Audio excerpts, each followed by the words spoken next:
Hi, Dr. Zala Fashant. We're looking at Online Course Design Institute 1. This is the review of Chapter 1 of our book, Designing Effective Teaching and Significant Learning.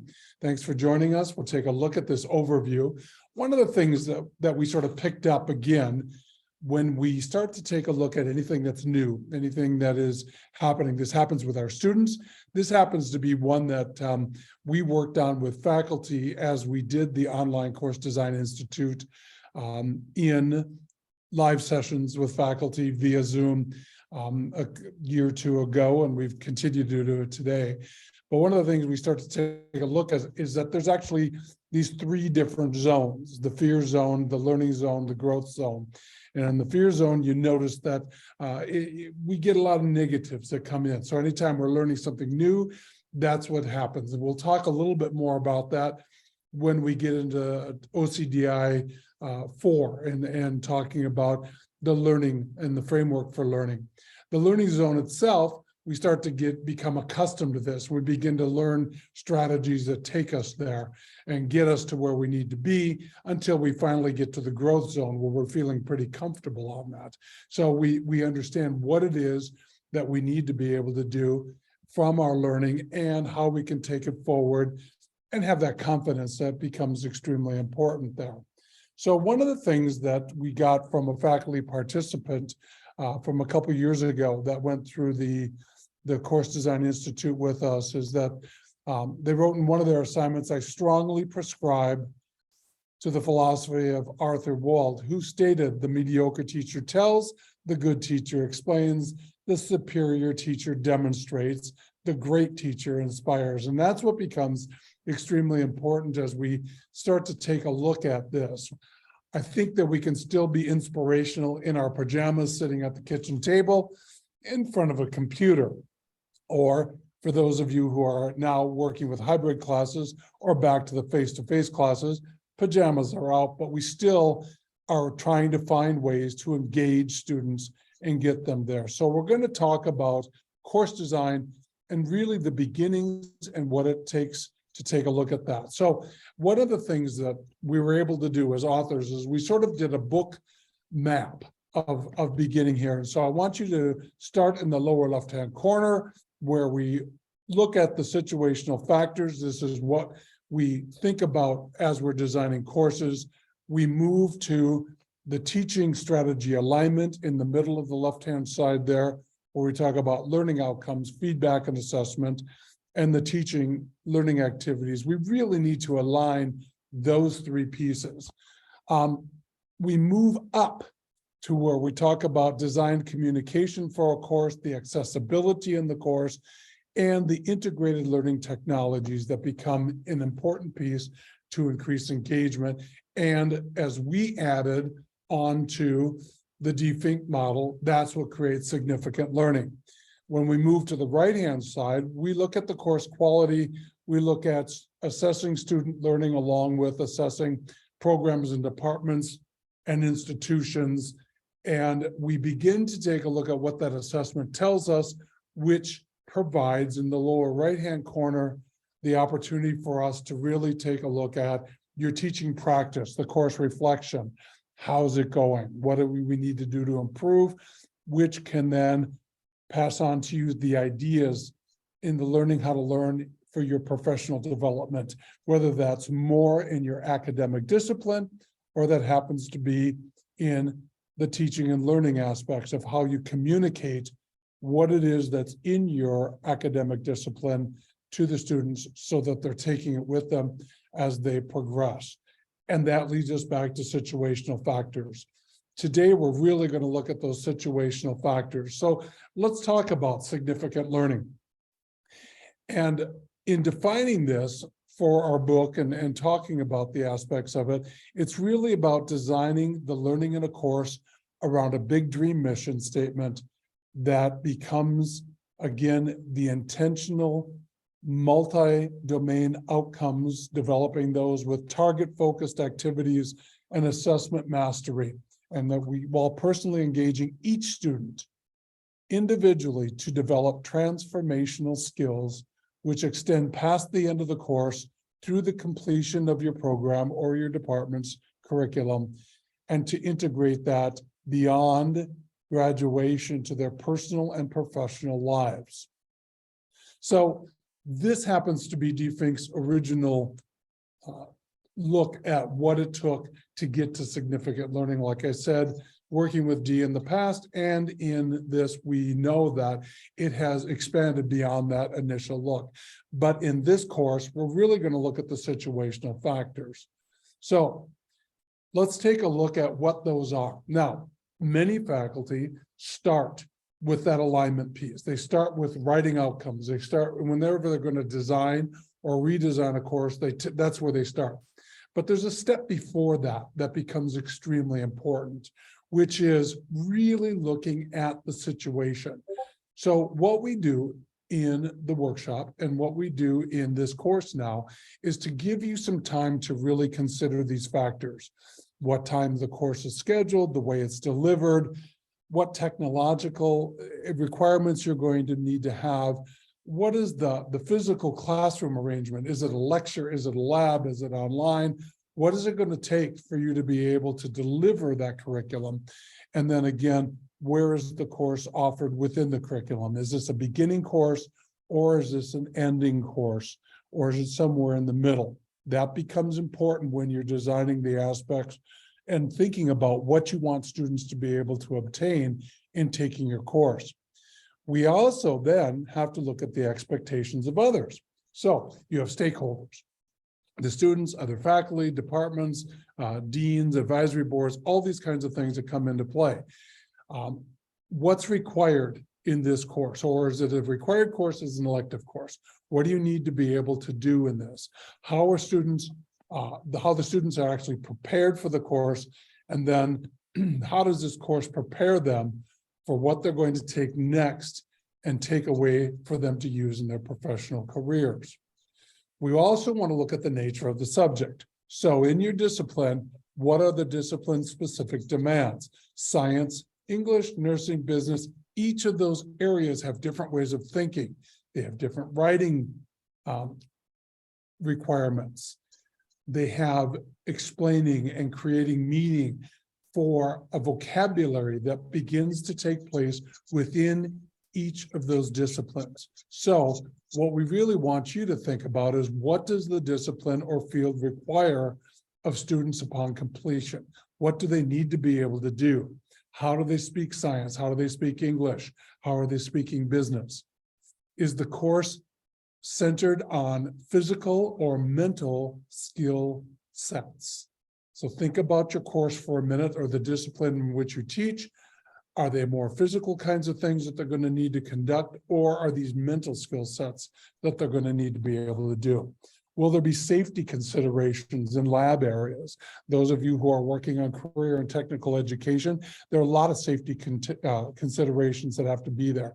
Safety may be physical safety, but it may also be mental safety. One of the big lessons that we really took away from the pandemic are the mental safety considerations that we needed to have in the courses and the way we delivered those. We also want to take a look at the characteristics of learners. So this is really looking at your students. Is this an introductory course or an advanced course? What got them ready to be able to take this course? Or are you teaching a 101 course that really needs a lot of introductory things to be able to bring people together to create a mindset, or an overture to be able to get students to be able to advance and go on? They come in as novices, they're going out as advanced expert thinkers. So in the cases that we've been working with, if this is now an online learning experience, what do they need to be able to do to be able to receive what's happening online? Do you have students with learning challenges? What are the things that are happening there that have become extremely important in how they're learning? And then we also want to be able to take a look at, what do you know about the learners who are going to take this course? So we'll take a look a little bit more in detail on some of those kinds of things that we expect from students. The characteristics of the teacher is the fifth and final set of situational factors. So as we look at that and we consider that, What is it that you bring to the course? What's your level of teaching experience? Are you newer faculty or are you a veteran faculty member who's been through a lot of different things in the past, have a lot of experiences to bring into this? Is this the first time that you're teaching the course, or are you teaching this course differently, perhaps online for the first time? Do you feel confident in teaching this course? Or is this a course that you've had little experience with in your background? And again, like I said, you're teaching it for the first time. You're having some confidence issues going through there. And then finally, are you feeling any of the internal or external pressures in teaching this course?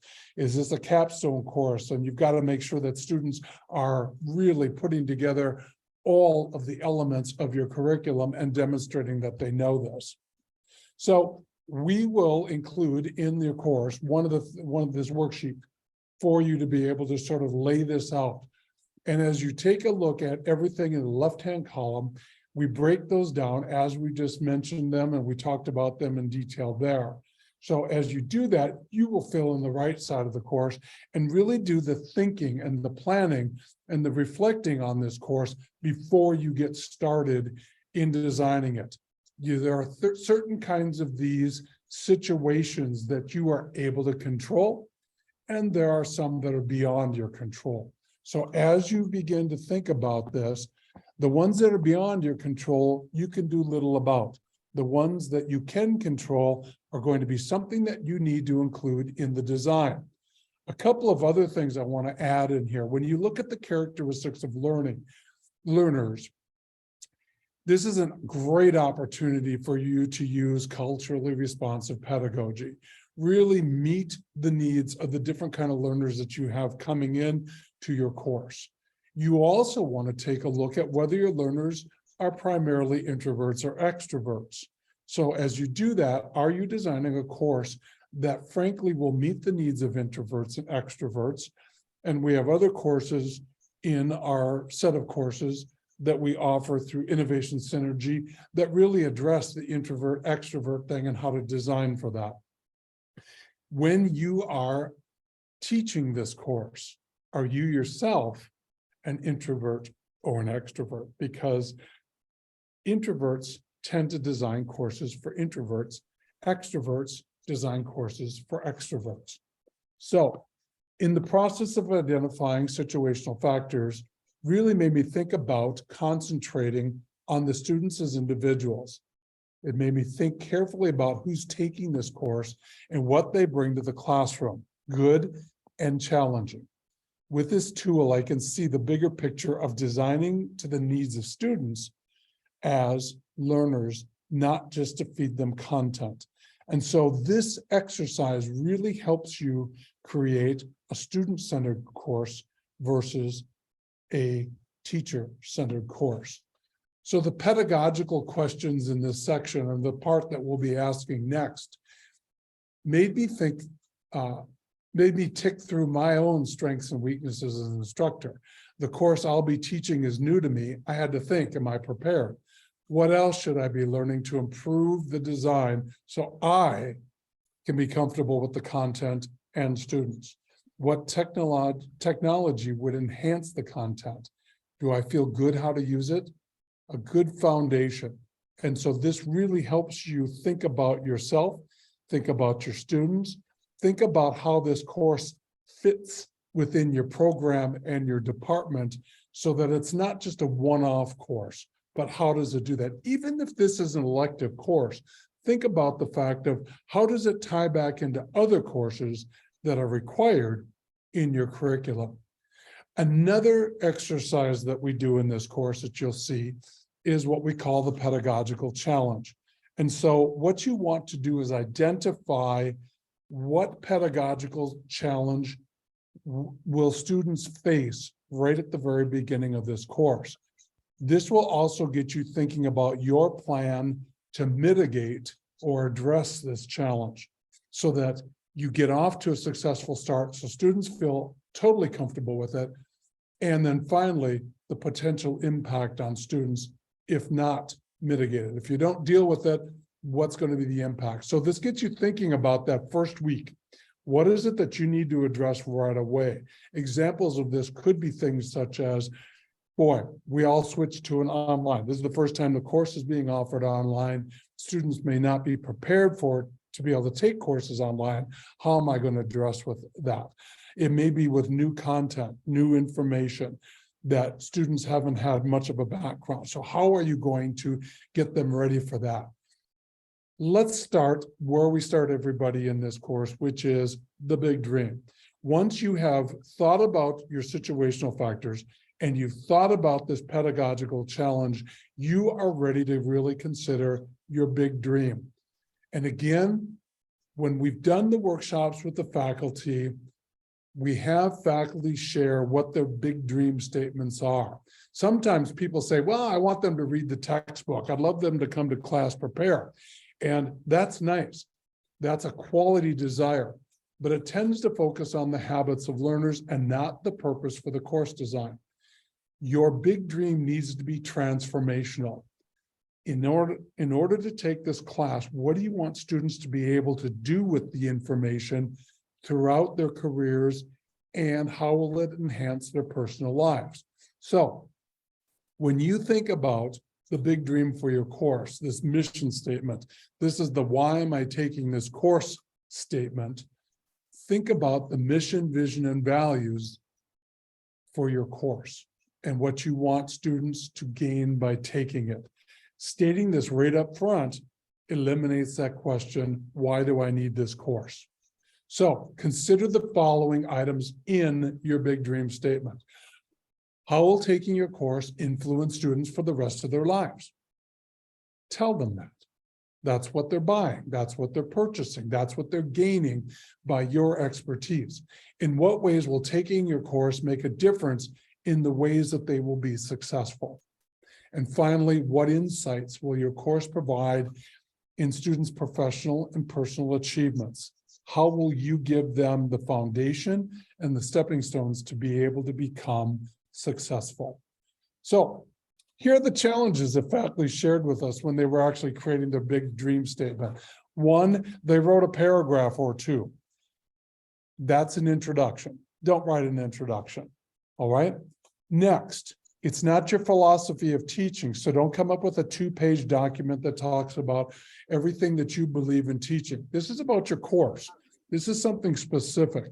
Think of this as an elevator speech. It's one overarching goal or dream.